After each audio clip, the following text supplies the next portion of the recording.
It feels strange, honestly, to be talking about this, but well, here we are. I guess if you've ever been deeply, truly invested in someone, you know what it's like. You build a life brick by brick, dream by dream, with this person at your side.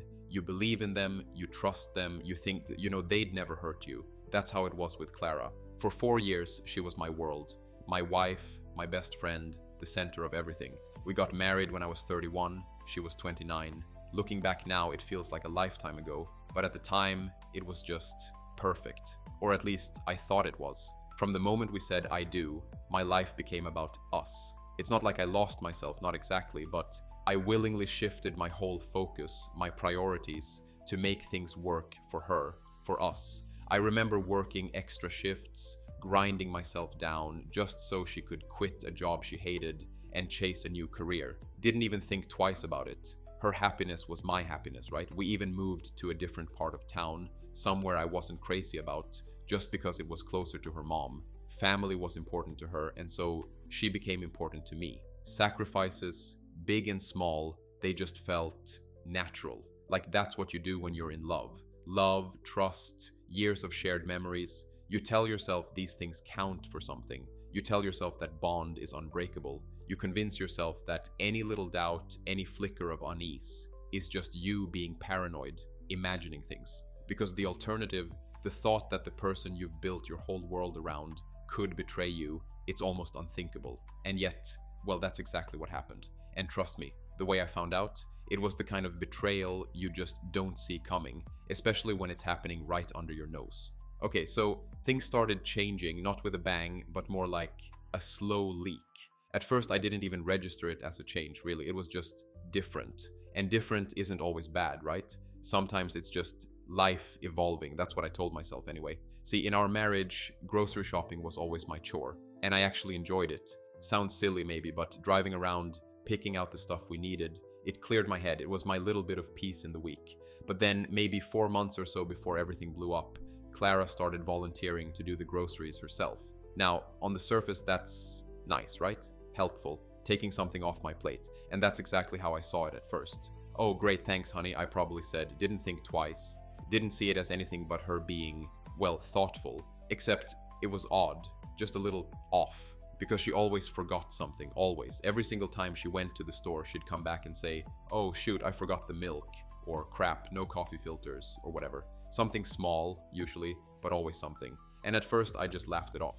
Clara was, well, she could be a little forgetful sometimes. It was part of her charm in a way, so I just chalked it up to that. Classic Clara, I'd think, and maybe even tease her a little. Still forgetting things, huh? But then the grocery trips started getting more frequent. It went from me doing them, say 3 times a month, to her going once a week. Okay, still not really weird, right? Maybe she was just trying to be extra helpful. Except then it became twice a week. Twice a week, Clara was going to the grocery store, and I still didn't really put it together. I was still in rationalize everything mode, still blaming her forgetfulness, still thinking, oh, she's just being Clara. And the time she took, that was another thing that was just a little strange. When I went to the store, I'd be gone maybe 30 minutes, an hour tops, if it was a big trip. Clara, 2 hours. Every time, like 2 hours for a grocery run. And I remember thinking, 2 hours, what is she doing in there? But again, I just brushed it aside. Oh, women, I'd think, falling back on some stupid stereotype about women taking forever to shop. When I asked her about it, she'd just laugh and say, oh, I'm just a slow driver, you know me. And I'd laugh too, and believe her, blindly, completely, because why wouldn't I? She was Clara, my Clara, the woman I trusted with everything. And yet, those little grocery trips, those forgetful errands, they were the first cracks in the foundation, the first little seeds of doubt, even if I was too damn blind to see them sprouting. The grocery thing, that was just the prelude really, the quiet before the storm.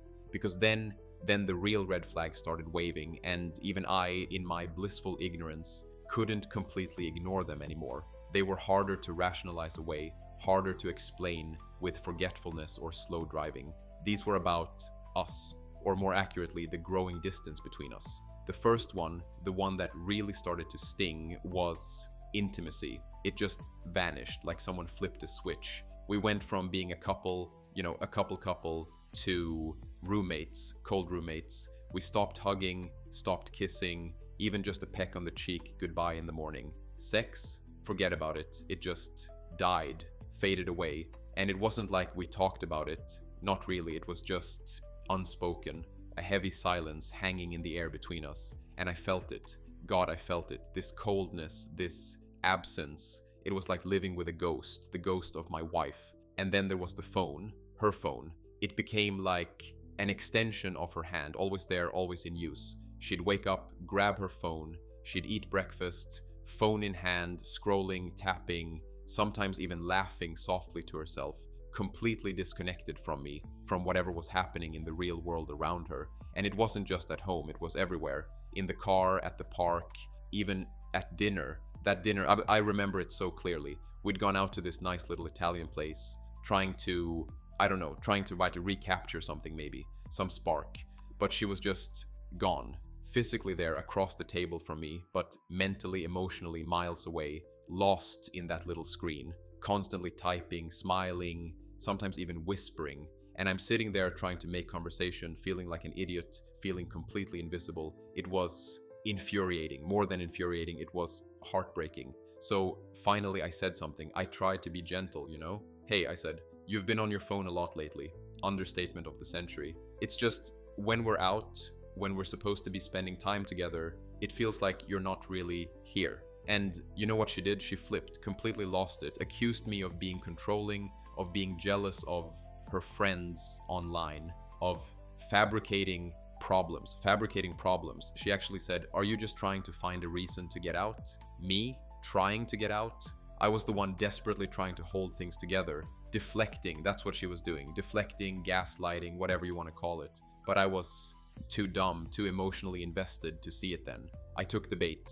Hook, line, and sinker. We got into this huge argument right there in the restaurant. People staring, the whole 9 yards. I brought up the intimacy thing, how she'd flinch if I tried to touch her, how she'd brush me off if I tried to hug her. I brought up the phone, again, how it felt like she was choosing her digital life over our real one. And she just circled back, blamed me, said I was being negative, said I was imagining things, said I was the one who was distant, who was... I don't even remember half the garbage she spewed. It was all just deflection. And it worked. In a way, it shut me up, at least for a while. Things were tense after that dinner, to say the least. She did ease up on the phone a little for a few days, maybe a week.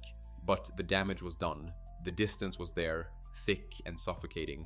And for the first time, I started to realize, really realize, just how serious the issues in our relationship were. Talking to her, truly talking, felt impossible. Like there was this wall between us, made of resentment maybe, or lies, or I don't know, but it was there and it was growing thicker every day. And that's when I started to think, maybe, just maybe, something was really, really wrong. After that fight, after that dinner disaster, I was lost, completely adrift. Talking to Clara felt like banging my head against a brick wall. We were supposed to be partners, teammates, but it felt like we were on opposite sides, in different worlds.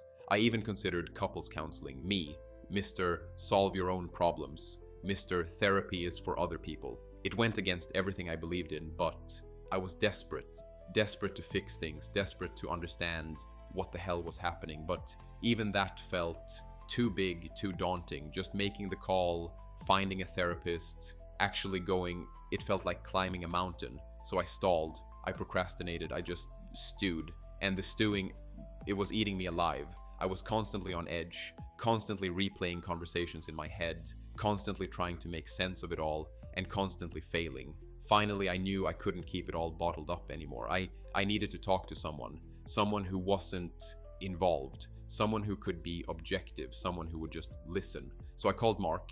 Mark's my best friend, has been since college. He's always been the grounded one, the voice of reason, the guy who tells it to you straight, even if it's not what you want to hear. We met up at this coffee shop downtown, the usual place. I ordered a coffee, he got his usual herbal tea, and I just started talking. I poured it all out. The grocery trips, the phone, the distance, the lack of intimacy, the fight at dinner, everything.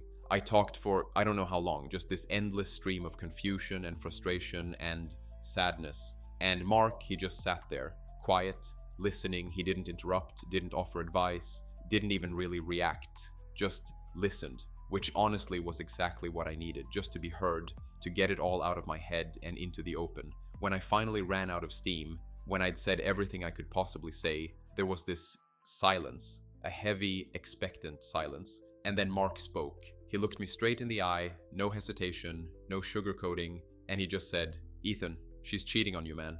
Just like that. Blunt, brutal, honest. And for a second, I just stared at him like he'd just spoken another language. Cheating? Clara? My Clara? No. Impossible. I shook my head. No, I said, no way. Clara wouldn't do that. But even as I said the words, even as I tried to deny it, something shifted inside me, a tiny crack in my wall of denial. Because as soon as he said it, as soon as those words were out there in the open, the pieces started clicking into place. The grocery trips, the phone, the distance, the secrecy, it all fit. It made a horrible, sickening kind of sense. "Think about it, Ethan," Mark said, his voice calm but firm. The sudden grocery trips, the long hours, always forgetting something, the phone glued to her hand, the secrecy, the defensiveness, the intimacy just vanishing. It's textbook, man. Textbook.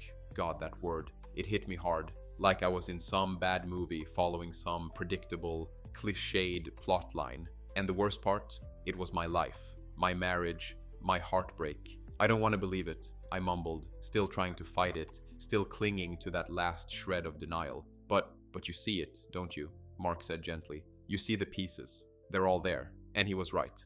I did see them. Suddenly, everything that had seemed confusing and disjointed just clicked. It was like a puzzle finally coming together, and the picture it formed was ugly, painful, devastating. "Okay," I said finally, the word heavy, leaden. "Okay, maybe you're right, but what do I do?" "Proof," Mark said immediately. "You need proof. Don't go blowing up your marriage based on a hunch, even if it's a really strong hunch. Get proof first, solid proof." "Proof?" I repeated, feeling numb. How do I even—" "Her phone," Mark said without hesitation. "That's where you'll find it. Messages, calls, something. But be careful, Ethan, be smart. Don't let her know you suspect anything. Keep your cool, play it smart, get the proof, then you decide what to do." Her phone. The fortress of secrecy, the key to unlocking everything. The thought terrified me, but it also felt necessary, like the only way to get to the truth. And the truth, no matter how painful, was what I needed, what I deserved. And so, with a heavy heart and a knot of dread tightening in my stomach, I knew what I had to do. I had to get into her phone. I had to find the proof.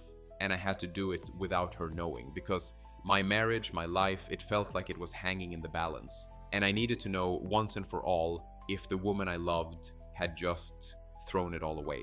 Okay, proof. Mark was right. I needed proof. But getting into Clara's phone, it felt like mission impossible. That thing was practically glued to her hand. She took it everywhere, bathroom, kitchen, even just walking from one room to another. It was like her lifeline, her security blanket, her secret keeper. And now I needed to crack that secret.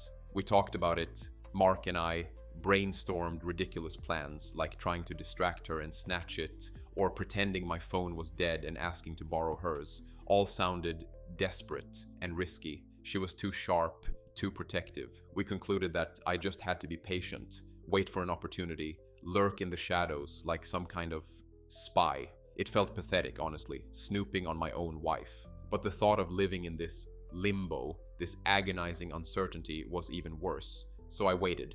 Days. Each day felt like a week. Living in the same house as her, sleeping in the same bed, eating at the same table. It was torture. I felt like I was living with a stranger. A beautiful, familiar stranger who was also a liar, a cheat. At least that's what my gut was screaming at me. I was certain of it now. Deep down in that cold, hollow place in my chest, I knew she was cheating. The proof, that was just a formality, really. A formality I desperately needed to justify what I knew I had to do, kicking her to the curb. And then finally the chance came, 3 days after talking to Mark. It was a Tuesday night, I remember. She said she was going to take a shower. Normal enough, except this time she left her phone charging on the nightstand, beside my side of the bed. Usually she'd take it into the bathroom with her. Music, podcasts, who knows what. But tonight it was there, vulnerable, exposed. My heart started pounding in my chest. Thump, thump, thump, thump, like a drum solo in my ears. I waited, listened, heard the water running in the bathroom. Okay, this was it, my chance. My stomach twisted into knots. I felt sick, but I also felt this surge of adrenaline, this desperate, almost frantic energy. I scrambled out of bed, trying to be quiet, trying not to make a sound, like I was robbing a bank, not checking my wife's phone. My hands were shaking as I reached for it. It felt warm to the touch, still charging. I hesitated, just for a second. Standing there, phone in hand, the shower roaring in the background. It felt wrong. So wrong, like I was crossing some line, some sacred boundary, like I was betraying her trust, even though she was probably betraying mine 1,000 times over. It sounds dumb, I know. Feeling guilty about checking the phone of a potentially cheating wife. But it did. It felt like I was turning her infidelity from a suspicion, a hypothetical situation, into a cold, hard reality. As long as I didn't look, as long as I didn't know for sure, there was still a sliver of hope, maybe. A tiny, pathetic sliver, but still there. But I knew I had to do it. I had to know the truth, whatever it was. I took a deep breath, swallowed down the guilt, and unlocked her phone. Luckily, she didn't have a complicated password, just a simple 4-digit PIN. Easy. Too easy. Another little red flag maybe in hindsight, like she didn't even care if I saw it. Or maybe she just never imagined I'd actually look. The home screen, apps, widgets, all the usual stuff. Messages icon. My thumb hovered over it. This was it. Point of no return. I tapped it. Messages. Endless list of names, numbers. I scrolled through, frantically, desperately searching for something, anything. Nothing jumped out at me, just normal stuff. Group chats, work messages, texts from her mom. Nothing incriminating. For a split second, a tiny spark of relief, hope, flickered in my chest. Maybe Mark was wrong. Maybe I was wrong. Maybe I was just being paranoid. Maybe she wasn't cheating. Maybe I was just losing my mind. But then I saw it. A name. Brian. Unfamiliar. Didn't recognize the number. And the messages, they were different. Flirty, teasing, emojis, heart emojis, kiss emojis. My blood ran cold. This was it. This was him. Brian. I tapped on the conversation. And then the floodgates opened. Messages, hundreds of them, going back weeks, months, maybe. I started scrolling, reading, my eyes scanning the screen, my heart sinking with every line. And it was all there. Everything. The flirting, the innuendo, the secret meetups, the sex, explicit details, graphic descriptions. My stomach churned. I felt physically ill. Last night was amazing. One message from Brian read. Can't wait to see you again. Grocery run soon. Grocery run.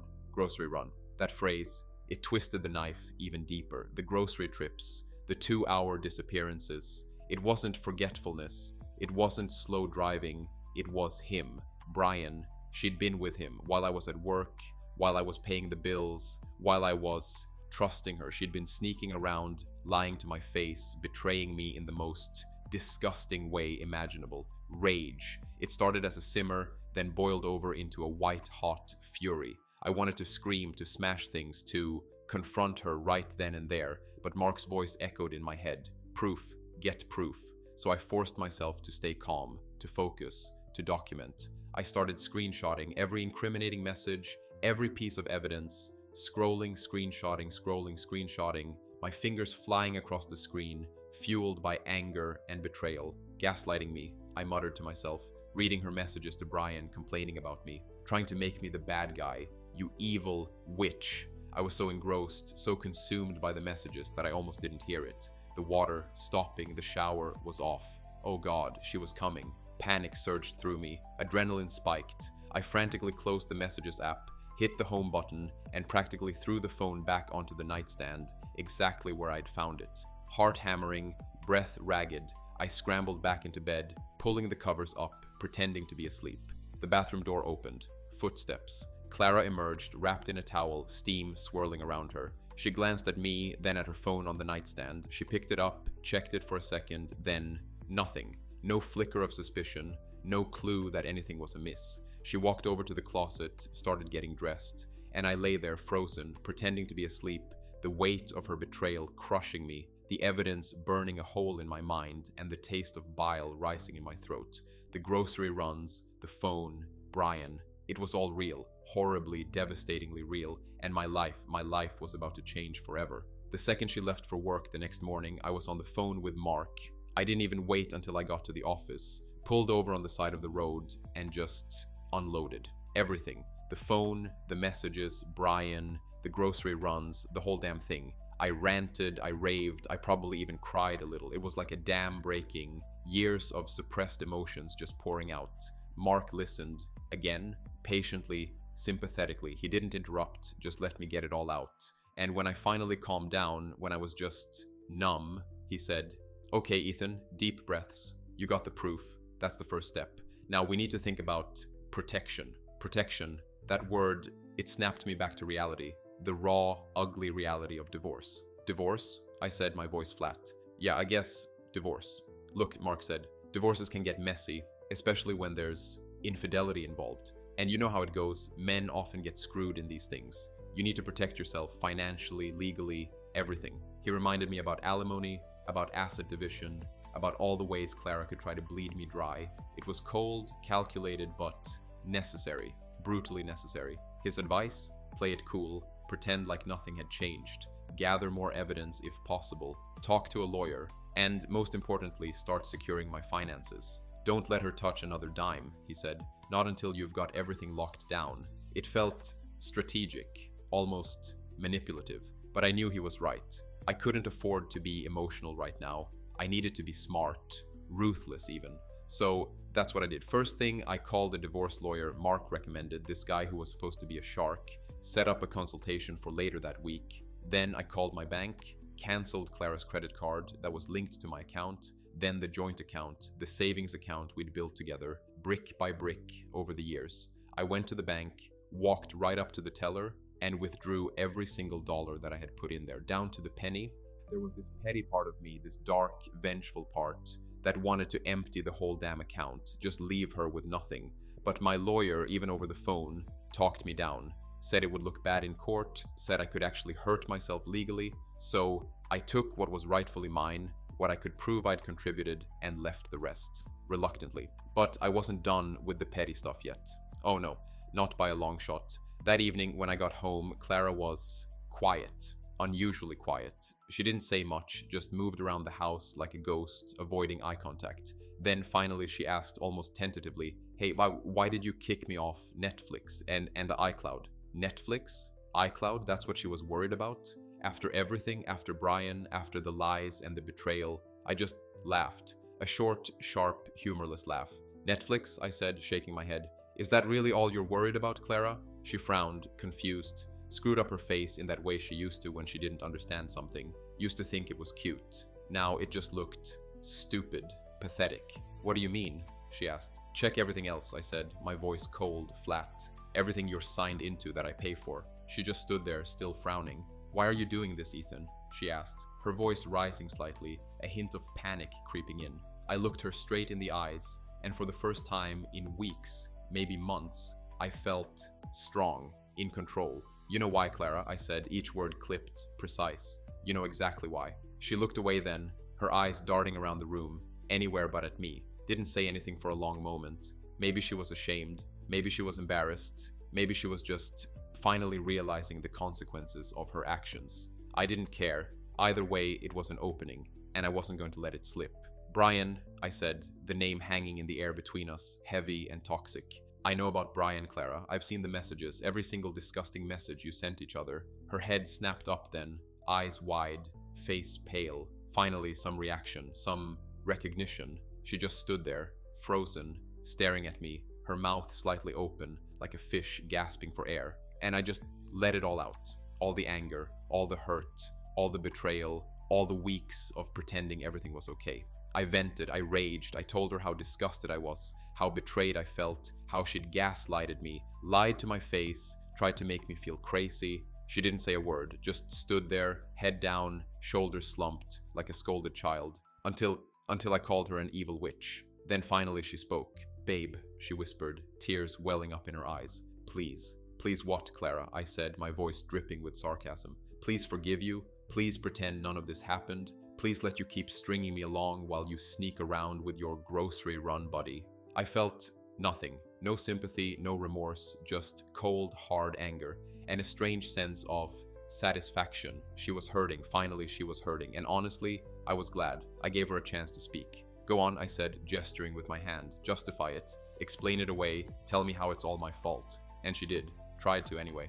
I was bored, she mumbled, tears streaming down her face now. Unfulfilled. Brian, he was just a coping mechanism. I think I'm depressed. Depressed? Now she's depressed? Convenient. Suddenly she's got a medical condition to explain away her cheating. Therapy gibberish, I scoffed. Self-destructive means of self-expression. Give me a break. If you wanted self-destructive release, Clara, I said, you could have taken up drinking, like everyone else. Then I hit her with the big guns. Your card's cancelled, I said, watching her eyes widen, and I pulled my money out of the joint account. Realization dawned on her face. Slowly, painfully. She wasn't a strong earner, Clara, and she was a terrible saver. Most of the money in that joint account had been mine, and now it was gone. She was broke. Standing there, in our living room, tears streaming down her face, realizing she'd just screwed up her entire life. That moment, I swear, almost made everything worth it. Almost. But I wasn't done yet. You have to go, Clara, I said, my voice firm, final. You're not spending another night under my roof.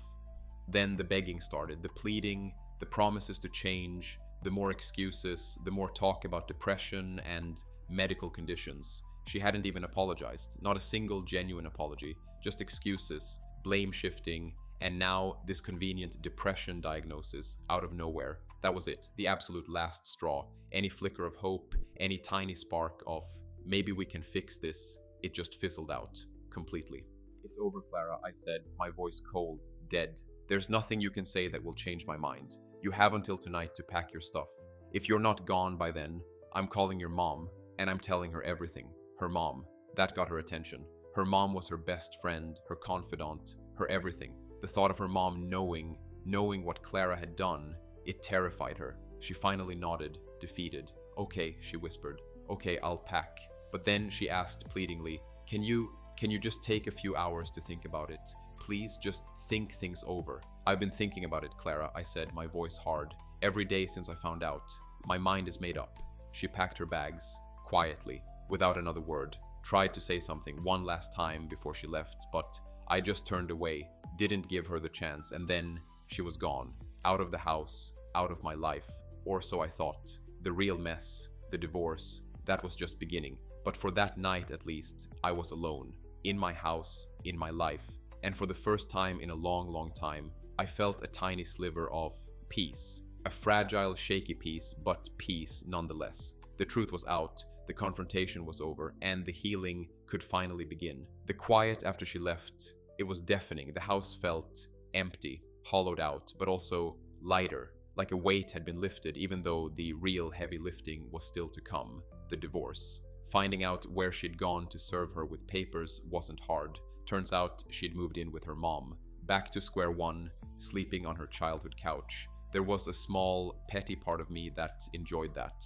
Justice, maybe. But mostly I just felt tired. Divorces, even when you have all the evidence on your side, are brutal, emotionally draining, financially crippling, even if you have a shark for a lawyer like I did. My lawyer, though, he was worth every penny. He navigated the legal mess, fought for me tooth and nail. Clara tried for alimony, of course. I tried to play the victim, the wronged woman. But my lawyer shut that down fast, said she had no chance, said she was just trying her luck, and he was right. In the end, the divorce was relatively fair as divorce can be anyway. Her mom, she still calls sometimes, guilt-tripping me mostly, trying to get me to talk, to reconcile, to forgive and forget, and fishing, always fishing for details. She's asked point blank more than once, did she cheat on you? And I've never denied it, just stayed silent. Let her fill in the blanks. I think on some level she knows, sees the writing on the wall, but she's still holding out hope for some reason. Maybe one day I'll just tell her, lay it all out, just to see the look on her face. Petty, I know, but sometimes petty feels good. Clara, last I heard from her mom, she's still at her mom's. Gotten a second job, trying to save up to rent a place of her own. Sleeping on that couch. Karma, maybe, or just consequences. She made her bed, as they say, and now she's lying in it. Me, I moved, got myself a place in a part of town I actually like. No more compromises, no more living for someone else's convenience. This place is mine, just mine, and it feels good, liberating. I'm starting to focus on me again. Hobbies, interests, things I'd let slide when Clara was the focus. Remembered I used to love concerts. Completely forgot, actually. Clara always hated them, said they were too loud, too crowded. Went to one last week. Just me, the music, the energy of the crowd, and it felt amazing. Like I rediscovered a part of myself I'd lost, forgotten. Divorce is hard, no sugarcoating it, and I know the healing isn't over. Probably never really will be, completely. But every day gets a little better, a little easier. I'm coping, I'm surviving, and I'm going to come out of this stronger, better, I'm sure of it. Can't say the same for Clara. She had her chances. Every opportunity to be honest, to come clean, to choose me. But she chose lies, excuses, self-pity, and Brian. And now she's the one sleeping on her mom's couch. So yeah, that's my story. Not a happy one, not exactly, but it's real and it's mine. And if you've ever been through something similar, if you've ever felt that gut-wrenching betrayal, you know what it's like. And if you haven't, well, maybe this gives you a glimpse, a warning maybe, or just a reminder that sometimes even the people you love most can surprise you in the worst possible way. So tell me, what would you do? If you found out your partner cheated, what's the first thing you'd do? Let me know in the comments below. I'm curious to hear your thoughts. And thanks for listening, really. It helps to talk about it, even to strangers on the internet. So yeah, thanks. And take care of yourselves, okay? You deserve it.